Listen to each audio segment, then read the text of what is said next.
여러분 안녕하십니까?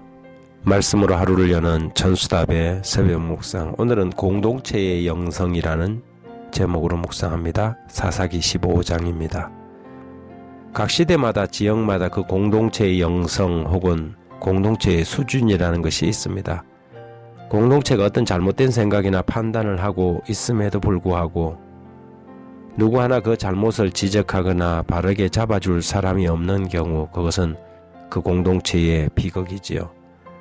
세상에는 단체적으로 저질러진 죄악이 많습니다. 어느 섬마을 사람들이 돌아가며 그 지역 여교사를 폭행한 사실과 지능이 떨어지는 지적장애인을 수십 년 동안 노예처럼 부려먹고 돼지 우리에 살도록 방치해도 누구 하나 그 긴 세월 고발하거나 항의하지 않았다는 것은 그 지역 공동체의 양심이 마비되었거나 바닥났다는 뜻이겠지요.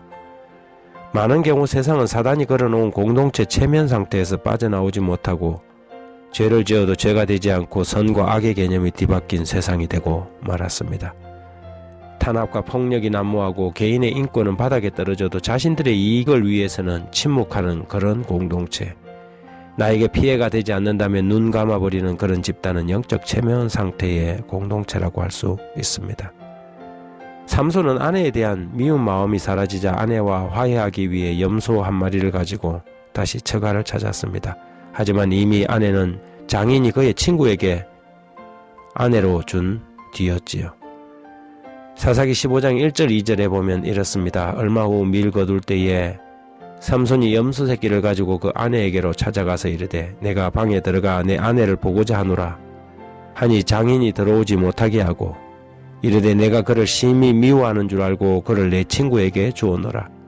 그의 동생이 그보다 더 아름답지 아니하냐 청하노니 너는 그를 대신하여 동생을 아내로 맞이하라. 화가 난 삼손은 블레셋 사람들의 곡식밭을 모조리 태워버렸습니다. 그래서 다시 블레셋 사람들은 연유를 찾아서 삼손의 처가 일족을 불태워 죽였고 원한은 계속해서 대갚아져 그 일을 저지른 사람을 삼손이 무수히 쳐 죽이고 에담 바위에 가서 숨어버렸지요. 그렇게 촉발된 전쟁으로 블레셋 사람들이 군사를 이끌고 유다로 쳐들어온 것입니다. 15장 10절과 11절에 보면 유다 사람들이 이르되 너희가 어찌하여 올라와서 우리를 치느냐 그들이 대답하되 우리가 올라온 것은 삼손을 결박하여 그가 우리의 행한 대로 그에게 행하려 함이로다 하니 유다 사람 3,000명이 에담 바위 틈에 내려가서 삼손에게 이르되 너는 블레셋 사람이 우리를 다스리는 줄을 알지 못하느냐 내가 어찌하여 우리에게 이같이 행하였느냐 하니 삼손이 그들에게 이르되 그들이 내게 행한 대로 나도 그들에게 행하였노라 하니라. 우리는 여기서 그 당시 유다의 공동체의 영성을 보게 됩니다. 삼손이 자신들의 박해자를 쳐서 나라를 구원할 수 있는 위치에 있었음에도 불구하고 유다 사람들은 삼손을 도와서 블레셋을 치기보다는 삼손을 결박해서 원수들에게 내어주려고 무려 3,000명이나 에담 바위 틈으로 찾아온 것입니다. 어쩌면 그들은 이것이 공동체의 이익을 위한 것이라고 마음을 모았을지 모르겠습니다. 저 비열한 가야바가 예수님을 죽이면서 한 사람이 백성을 위하여 주고 온 민족이 망하지 않게 되는 것이 너희에게 유익한 줄 생각하지 아니하는도다라고 요한복음 11장 50절에 말했던 것처럼 말입니다. 이익을 핑계로 양심을 던져버리고 공동체 체면에 걸려버린 것이지요. 그러나 이러한 동일한 죄악이 제자들에게 가해지려고 하자 사도행전 5장 34절 35절에 보면 바리새인 가말리엘은 교법사로 모든 백성에게 존경을 받는 자라 공회 중에 일어나 명하여 사도들을 잠깐 나가게 하고 말하되 이스라엘 사람들아 너희가 이 사람들에 대하여 어떻게 하려는 것을 조심하라고 제안했지요. 그는 자신의 양심의 소리를 억누르지 않고 바른 소리로 공동체의 체면을 깨운 것입니다. 공동체가 병들어가고 집단적인 체면 상태에 헤어나오지 못할 때 우리는 가말리엘 양심으로 깨어나야 하지 않겠습니까? 이건 아니지 않는가 하는 양심의 소리가 들림에도 불구하고 침묵하거나 빤히 쳐다만 보고 있다면 그것은 그 공동체의 죄악에 동참하고 참여하는 것이나 무엇이 다르겠습니까?